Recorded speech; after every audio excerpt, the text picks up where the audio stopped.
Praise the Lord. இன்றைய சிந்தனையின் வசனத்தோடு கதை ஒன்றை கேட்போமா? அந்த ஸ்டேஷன்ல அந்த பாட்டி அந்த பையன் மேல ரிப்போர்ட் பண்ணிட்டு இருந்தாங்க. சார், இவன் ஃபுட் டெலிவரி பண்ற பாய் சார். என் வீட்டுக்கு வந்திருந்தான். அவனுக்கு பணத்தை கொடுத்தேன். மிச்ச சில்லறை கூட எனக்கு கொடுக்கல சார், 2 ரூபாய் அப்படின்னு சொன்னாங்க. உடனே இன்ஸ்பெக்டர், என்னம்மா 2 ரூபாய்க்காகவா கேஸ் ஃபைல் பண்ண வந்தீங்க அப்படின்னு கேட்டார். இல்ல சார், இவன் இப்படி போன உடனே என் பர்ஸை காணும் சார் அப்படின்னு சொன்னாங்க.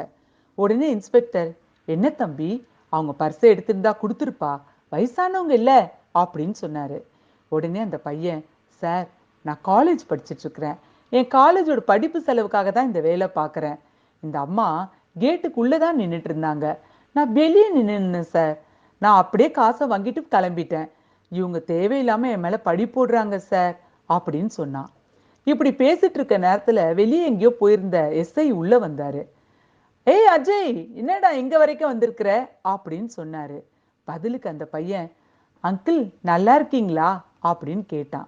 உடனே இன்ஸ்பெக்டர், இந்த பையனை தெரியுமாப்பா அப்படின்னு எஸ்ஐ பார்த்து கேட்டாரு.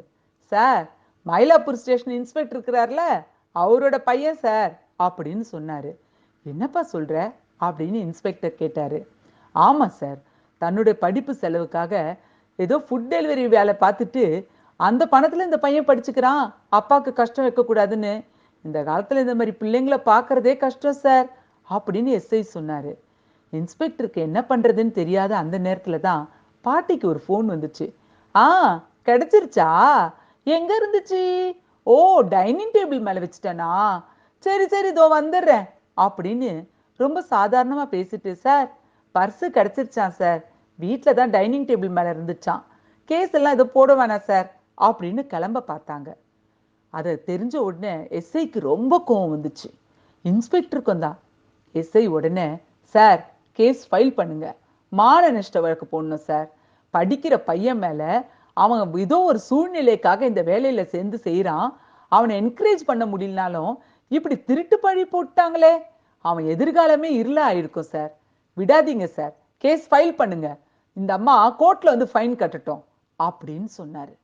ஆமாங்க, இப்படிதான் சில நேரத்துல நம்ம மத்தவங்களால பழி சாட்டப்படுறோம் இல்லையா? நம்ம அவசரப்பட்டு மத்தவங்கள நியாயம் திருத்திடுறோம். இப்படிப்பட்ட சூழ்நிலையில் நம்ம வாழ்க்கையில சர்வ சாதாரணமா வர்றது உண்டு. வேதம் என்ன சொல்லுதுன்னு பார்க்கலாமா? கர்த்தர் ஜனங்களுக்கு நியாயம் செய்வார். சங்கீதம் 7:8. ஆமாங்க, ஒருவேளை பழி சாட்டப்பட்ட நிலைமையில குழப்பத்தோடும் கவலையோடும் நீங்க இருப்பீங்கன்னா, கர்த்தர் நியாயாதிபதியா உங்களோடு கூட இருக்கிறார். ஆமாங்க, அவர் உங்களுக்கான நியாயத்தை செய்வேன்னு சொல்றாரு. அப்புறம் ஏன் கவலைப்படுறீங்க? God bless you all.